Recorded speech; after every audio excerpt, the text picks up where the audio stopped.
I felt the warning form in my mouth like a taste I couldn't swallow. It was never a sentence at first. It was pressure, a tightness behind the teeth, a thought that kept pacing the same short hallway inside my skull, turning around before it reached the door. It came back again and again with the same simple shape. This is wrong. And every time it arrived, it carried something heavier behind it. The idea that if I let it out, it would no longer belong to me. I learned early that words aren't just sound. In places like this, words become objects. They can be picked up and examined, logged, repeated without your voice attached to them. They can be carried from one room to another by people who smile as they do it. They can be held up like evidence in front of faces that never change.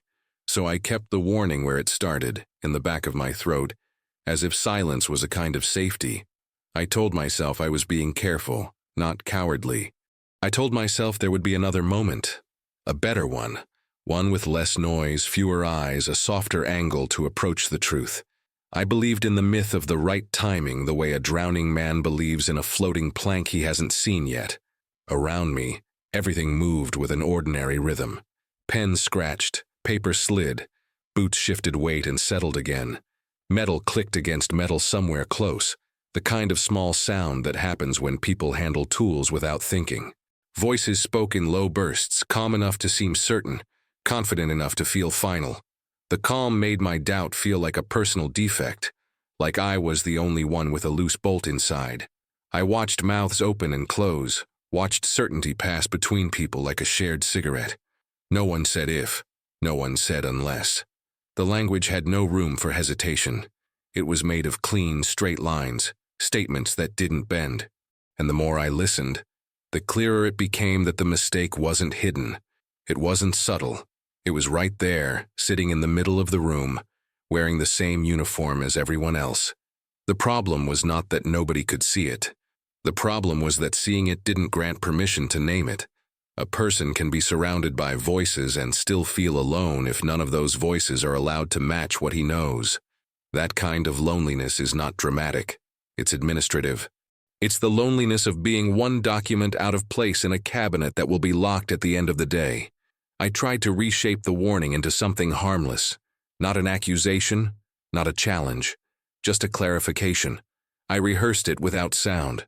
I trimmed it down to fit inside polite language. I imagined how it would land in the air, how it would be received, how quickly it would be turned into something else. Maybe they would nod. Maybe they would correct it. Maybe it would become nothing. But the other possibilities lined up behind those maybes like shadows standing in formation. A pause. A glance that lingered too long. Someone asking me to repeat myself, not because they didn't hear, but because they wanted everyone else to hear it too. A voice saying my name in a tone that made it feel like a file being opened. The quiet after. The shift in the room as people recalculated where I stood. The sudden sense that I had stepped outside the structure that held us all up. It wasn't fear of punishment exactly. It was fear of exposure. Fear of becoming visible in the wrong way. Fear of being the one who introduces friction into a machine that values smooth motion above all else. In war, there are many kinds of danger. Some of them wear no weapon. I could feel the warning pressing against the inside of my lips. It wanted shape. It wanted air. It wanted to become real. And I could feel, just as clearly, the invisible hand that held it back. The expectation that I would know my place, that I would be useful by being quiet, that I would do what I had been doing all along, observe, absorb, and leave no trace of my own thinking behind.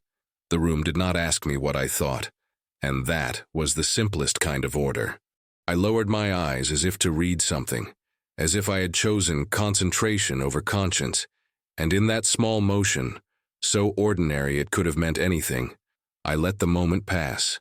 By the time I looked up again, the silence had already been accepted as my answer. The first thing you learn is that silence has a shape. It isn't empty. It occupies space the way a crate does, solid, inert, placed carefully where it won't be questioned. It becomes part of the room, part of the routine. Once you've carried it a few times, people begin to expect it from you. They begin to prefer it. They begin to rely on it the way they rely on clocks that do not argue with the hour. Where we were, everything had a procedure. Even the air felt processed, filtered through rules, through schedules, through the quiet tyranny of how things are done. It was a system built to outlast individual moods and individual doubts. Men rotated through it, replaced by others, and the system remained, intact, indifferent, clean at the edges. I was close enough to hear things before they hardened into decisions. Not close enough to be asked for input. I existed in the narrow corridor between command and execution, near the center of motion, but never the source of it.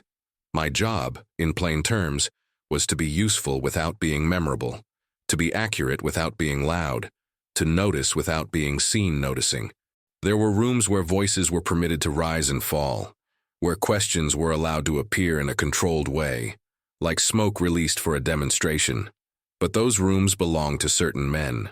The rest of us lived in the outer rings, corridors, tables, waiting areas, transport, briefings where the outcome was assumed before anyone entered. We learned which doors were for speaking and which doors were for listening. We learned it the way you learn a city, through wrong turns and consequences. Hierarchy didn't need to announce itself. It was present in the way people stood when someone arrived, and how fast they stood, and what they did with their hands while standing. It was in the way chairs were arranged and who was allowed to lean back. It was in the way a question was phrased, whether it sounded like curiosity or permission-seeking. It was even in the silence after a superior finished talking, the extra second of emptiness nobody dared fill too quickly. In that world, speech was not a right. It was a resource, allocated. Every day began the same way, the same sounds, the same motions, the same small checks that made it possible to pretend nothing extraordinary was happening. Boots on wood, paper being separated and stacked, the quick scrape of a match, the rattle of equipment in transit, the movement of men who knew where they were expected to be without being told twice. It was comforting in a way. Routine feels like stability when everything else is unstable. Routine gives the illusion that the system is in control. And in war, control is the nearest thing to faith. Orders moved through the place like blood through a body. They had names, references, stamps. They arrived in formal language, trimmed of uncertainty, designed to survive repetition without changing. The men who issued them didn't shout. They didn't need to. The machinery did the shouting for them. When a decision was forming, you could feel it in the change of temperature in a room. Not literal heat, something subtler. A narrowing. Conversations became shorter. People stopped improvising.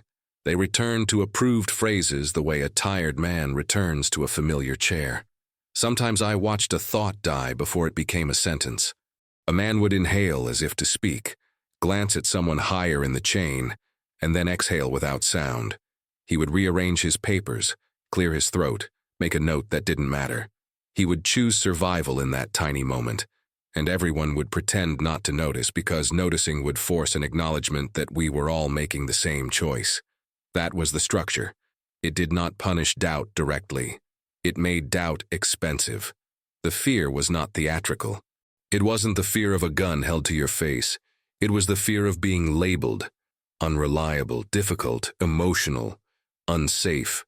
Those labels were quiet weapons. Once attached, they followed you. They changed what you were allowed to see, what you were allowed to touch, how close you were permitted to stand to the center of the machine. No one had to say, "Don't speak." It was communicated in 1,000 smaller ways, a superior's gaze that lingered on the wrong person after a question was asked, a curt reply that made a room go still, a correction delivered with calm precision, as if correcting a child, the polite laughter that followed, releasing tension while confirming who was small. If you were observant, you learned. And if you learned, you adjusted. I adjusted. I learned when to nod without understanding fully. I learned when to pretend to take notes while I listened for what wasn't being said. I learned to make my face neutral because faces were read like documents. I learned the special tone people used when speaking to someone above them. Half respect, half avoidance of blame. The people with authority carried it the way they carried their sidearms, always present, rarely displayed, but felt by everyone nearby. They spoke in the language of inevitability. They did not describe possibilities. They described outcomes as if the future had already been approved. And beneath them, everyone else became translators. We translated certainty into action. We translated urgency into speed. We translated ambiguity into something clean enough to execute. That translation was where errors could multiply without anyone feeling responsible for multiplying them. The day the words stayed unspoken, it did not begin with alarm. It began like any other day. Routine, paper, the low murmur of men staying busy. There was no dramatic announcement that something was about to go wrong. There was only the subtle shift of attention, the quiet gathering of people around an idea that was being treated as settled before it had been tested. I remember noticing it first in the language. Not what was said, but what was missing. Certain phrases, small cautions, the usual hedges, had disappeared. The plan was being described with the smoothness of a finished report, not the roughness of something still alive. It was already being spoken about as if it had worked. And when language becomes that confident too early, it is often because doubt has been removed, not because doubt has been defeated. I was carrying documents then, moving between men who barely looked at me, men who expected me to be where I was and nowhere else. I heard fragments. I saw maps and markings and neat lines that made the world seem orderly. I listened to the way numbers were read aloud, the way times were stated, the way distances were treated like facts rather than variables. The system felt calm. That was its most dangerous feature. It rewarded calmness. It preferred it. A calm voice sounded like competence, even when it was wrong. A calm posture signaled obedience, even when it contained fear. Everything was designed to keep emotion out of the process, as if emotion was the only thing capable of distorting reality. But reality does not need emotion to be distorted. It only needs a structure that can't tolerate interruption. I knew in that quiet way knowledge arrives, without explanation, without drama, that there was a fault line running under what was being assembled. I could not have proven it in a clean argument, not quickly, not in the language that mattered in those rooms. But I felt it all the same, the way you feel a ship change its balance before anyone else notices the tilt. And I understood something else, just as clearly. If I spoke, I would not be correcting the plan. I would be correcting the people who owned it. And in a place built on hierarchy, correcting the people is treated as a greater threat than the mistake itself. So I kept moving. I kept my expression neutral. I kept my warning folded inside me, tight as a letter never sent, while the system around me continued to operate exactly as designed, smoothly, efficiently, and without room for the one thing it needed most. A voice that dared to interrupt. The thought did not arrive all at once. It crept. It came in fragments, like a signal breaking through interference, a number that didn't sit right, a timing that assumed cooperation where none had been confirmed, a confidence in conditions that were never stable long enough to justify it. Each fragment on its own was harmless. Together they formed a pattern I couldn't ignore no matter how hard I tried to treat it as noise. I argued with myself in the only place it was safe to argue, in silence. You're overthinking it, I told myself. That was the first defense. Overthinking is a forgivable flaw. It implies intelligence without authority. It frames doubt as a personal excess rather than a structural problem. I had seen it used that way before, watched capable men talk themselves into compliance by calling their instincts dramatic. They know more than you do. That was the second defense. It leaned on hierarchy like a crutch. It assumed that information rose cleanly to the top, and decisions flowed downward untouched by fear, ego, or exhaustion. It allowed me to believe that what I saw was incomplete by definition, and therefore unworthy of speech. Then came the more practical rationalizations. It's not your place. Someone else will say something. If it mattered, it would already be addressed. Each one felt reasonable when examined alone. Together they formed a net that caught every impulse before it could turn into sound. There were moments, brief, dangerous ones, when the urge to speak almost won. A pause after a statement, just long enough that someone could have filled it. A glance from across the table that seemed to search for confirmation, or perhaps contradiction. A question asked too quickly, answered too smoothly. In those moments, my body reacted before my mind could intervene. My breath changed. My hands tightened. I felt heat in my face. A flush that had nothing to do with embarrassment and everything to do with pressure. I imagined my voice entering the room. Not loudly, not defiantly, just enough to register. I imagined the shift that would follow, the way heads would turn, the way attention would narrow. I imagined the room recalibrating around me, measuring what kind of problem I was about to become. I had seen that recalibration happen to others. It was subtle, but unmistakable. The air grew cautious. Language became formal. Jokes stopped landing. I imagined being asked to clarify. Clarification is never neutral. It's a test disguised as curiosity. It demands that you translate instinct into evidence, fear into logic, doubt into something that can survive inspection. And I knew, even before I tried, that what I carried would not survive that process. Not because it was wrong, but because it was early. Early warnings are inconvenient. They lack proof. They sound like speculation. And speculation in a system built on authority looks dangerously close to insubordination. So I rehearsed my silence the way others rehearse their lines. I told myself that speaking without certainty could do harm, that introducing doubt might slow things down, create confusion, weaken resolve. I borrowed the language of responsibility and used it against my own conscience. I framed my quiet as restraint, as discipline. This isn't about you, I thought. This is bigger than your discomfort. That was the most effective rationalization of all. It made my fear feel noble. It allowed me to mistake self-preservation for professionalism. At night, when the noise thinned and the day lost its structure, the thoughts became harder to manage. Without routine to contain them, they expanded. I lay awake replaying fragments of conversations, rearranging them, testing different outcomes. I imagined speaking at different moments, in different tones. I imagined the warning delivered perfectly, calm, concise, impossible to dismiss. In those imagined versions, everything changed. People listened. Adjustments were made. The fault line was acknowledged and reinforced. Disaster became merely a risk, then a memory of a risk, then nothing at all. Those fantasies were dangerous. They made the reality harder to bear. Because in reality, when morning came, I returned to the same corridors, the same structure, the same unspoken rules. And each time I chose silence again, it became easier. Not because it felt right, but because it felt familiar. Silence, once chosen, begins to justify itself.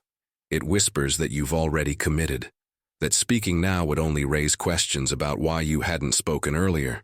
That delay itself becomes evidence against you. The longer you wait, the heavier the words become, until lifting them feels impossible. I started to notice how often others did the same. A raised eyebrow that went unexplained. A note made in the margin and never mentioned aloud. A conversation that stopped just short of naming the thing everyone felt. We were surrounded by unfinished thoughts, suspended in the air like dust no one wanted to disturb. And beneath all of it was the constant awareness of consequence. Not punishment, consequence. The quiet demotion of trust, the subtle narrowing of access, the unspoken understanding that you were no longer part of the inner rhythm. In war, being slightly out of rhythm can be fatal to a career long before it is fatal to a body. I told myself I could live with that. I told myself I was strong enough to carry the knowledge alone. But the truth was simpler and more shameful. I was afraid. Afraid of being wrong, afraid of being visible, afraid of standing alone in a room designed to reward agreement. So I waited. I watched. I listened. And with every hour that passed, the silence grew heavier. Not because the warning changed, but because I knew, with increasing clarity, that there would come a moment when silence itself would become a choice I could no longer undo. The room was smaller than it needed to be. Not physically, there was enough space for everyone to sit, to stand, to move without touching. But emotionally it had narrowed, compressed by certainty. Decisions had begun to crystallize. You could hear it in the way sentences ended without invitation, in the way questions were answered before they were fully formed. I was there when it happened, close enough to feel the shift, far enough to remain incidental. The conversation did not feel like a decision being made. It felt like a confirmation. The language assumed agreement, assumed alignment, assumed that whatever doubts existed had already been processed and discarded somewhere else, by someone else. That assumption was the room's greatest strength, and its fatal weakness. Someone spoke in the measured tone reserved for conclusions. The words were clean, final. They moved forward without hesitation, as if the path ahead had already been cleared. There was no raised voice, no tension at the surface. Calm has a way of disguising gravity. As the order took shape, I felt my body react before my mind could finish arguing. A tightening in the chest, a dryness in the mouth, the familiar pressure behind the eyes, as if something inside me was pushing forward, looking for release.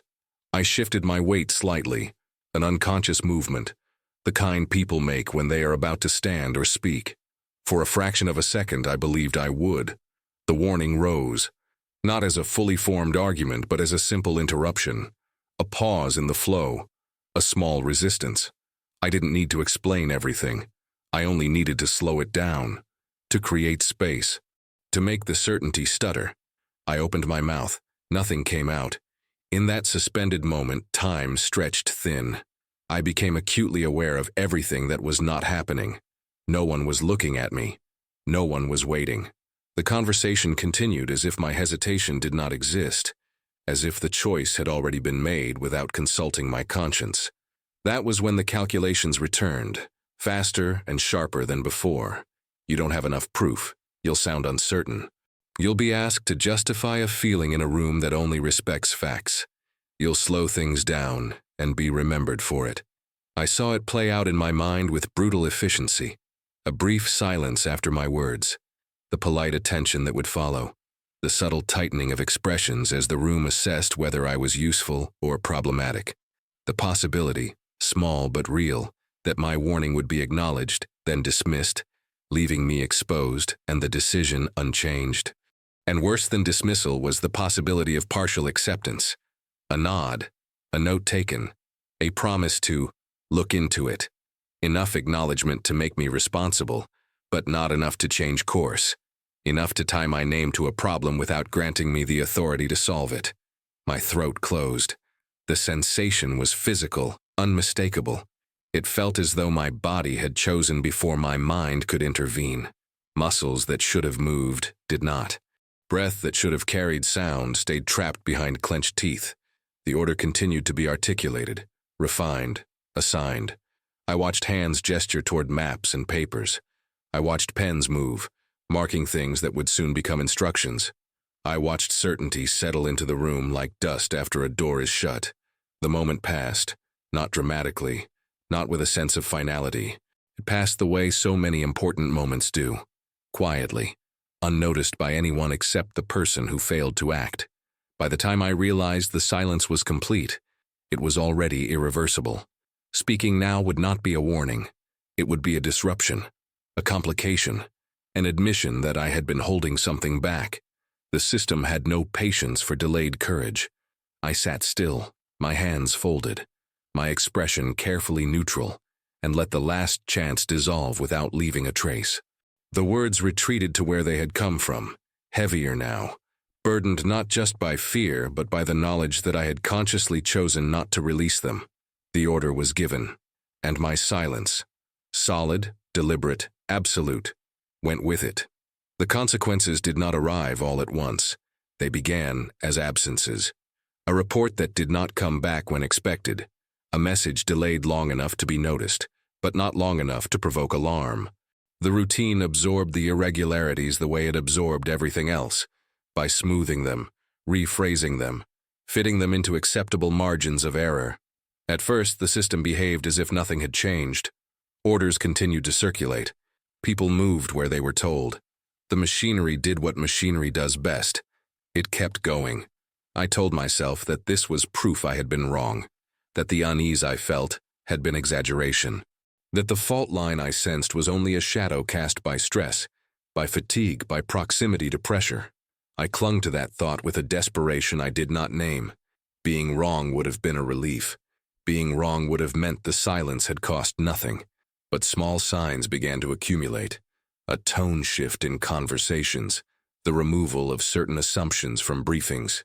Language that once sounded confident now carried an edge of correction, as if reality was being forced to align with words that had already been spoken. When explanations came, they were carefully framed, trimmed of emotion, delivered in a register meant to reassure rather than inform. I listened more closely than before, not out of duty, out of dread.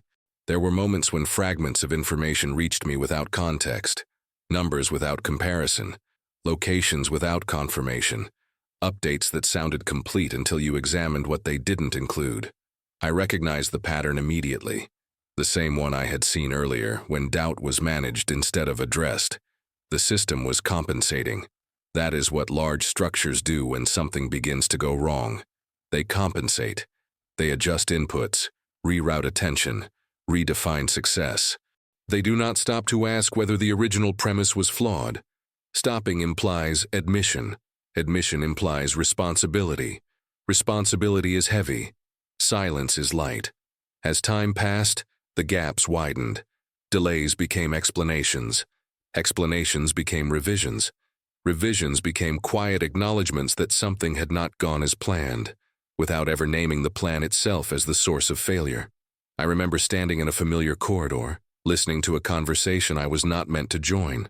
The voices were controlled, measured, but underneath them was strain. Not panic. Panic would have been easier to recognize. This was something colder. Calculation under pressure. One voice mentioned a figure that matched one I had circled in my own thoughts days earlier. Another voice corrected it downward, as if minimizing the number could also minimize its meaning. No one argued. They adjusted and moved on. I felt something settle in my chest then, heavy and immovable. Recognition. Not of guilt. Guilt comes later. But of alignment. The world was beginning to resemble the shape of my unspoken warning. Events were unfolding along the path I had imagined and dismissed and rehearsed in silence. I did not feel satisfaction. There was no grim validation, no sense of being right. There was only the knowledge that the outcome was no longer hypothetical. Information continued to arrive in controlled doses. Enough to act, not enough to question. Each new piece confirmed what I already knew, but never in a way that could be traced back to a single decision. The damage was distributed, fragmented across time and responsibility, until it belonged to everyone and no one. People worked harder. That was another sign. Longer hours, shorter tempers, a tightening of procedures. Effort increased as certainty decreased. It was as if exertion itself could repair what had been built on flawed assumptions. And perhaps in some cases it could. But not this time. I watched men absorb news without reacting, their faces trained into expressions of controlled absorption. I watched them nod, ask practical questions, and return to their tasks. No one spoke about the underlying cause. Causes are dangerous. Causes point backward. Forward was safer. The cost of silence revealed itself gradually, the way structural damage does. A crack here, a shift there. Never enough to force a halt, but enough to compromise everything built on top of it. And through it all, my role remained unchanged. I was not questioned. I was not consulted. My quiet had preserved my position perfectly. The system had no reason to suspect me of holding anything back. That, more than anything, was the proof of my complicity. I carried the knowledge alone. Every confirmation felt personal, though none of it was addressed to me. Every update sharpened the same thought. You saw this coming, not as a boast, as an accusation. At night, the imagined conversations returned, but they were no longer fantasies of intervention. They were autopsies.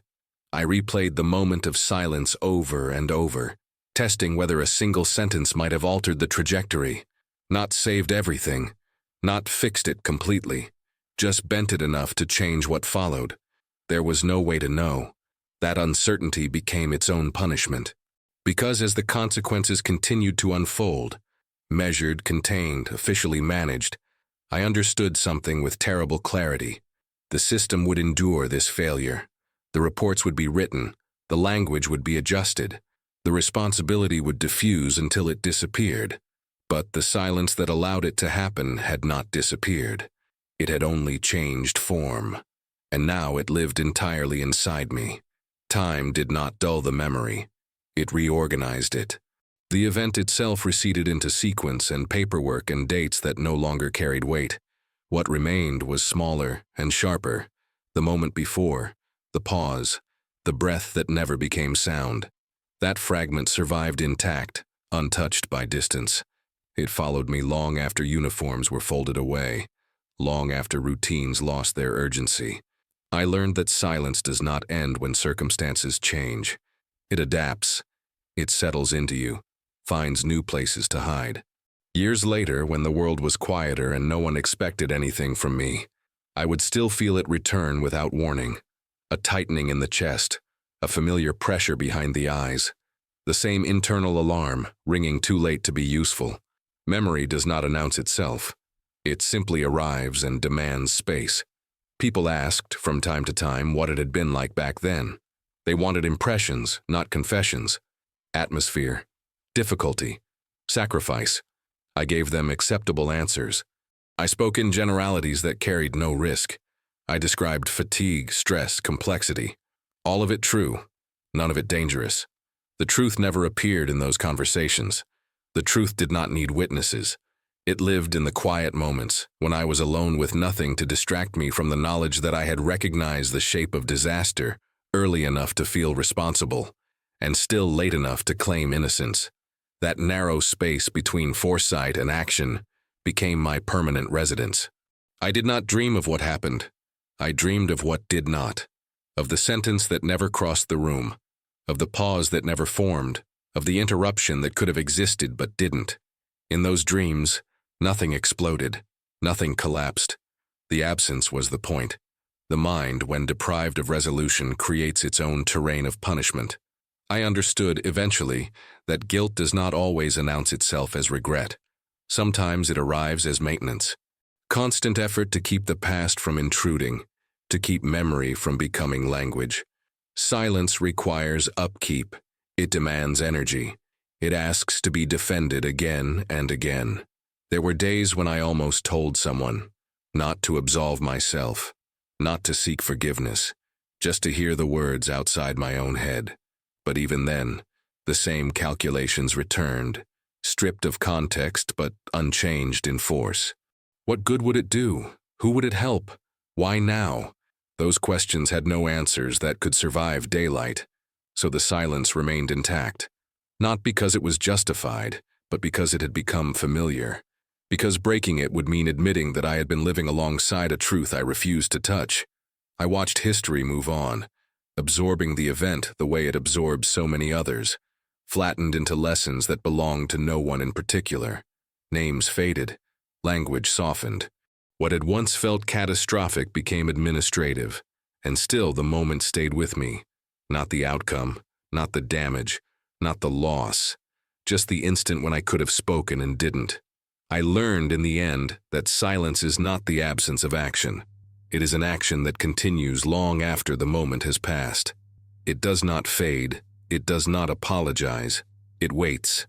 And no matter how much time separates me from that room, from that breath, from that choice, the words remain exactly where I left them, unspoken, intact, and permanently mine to carry.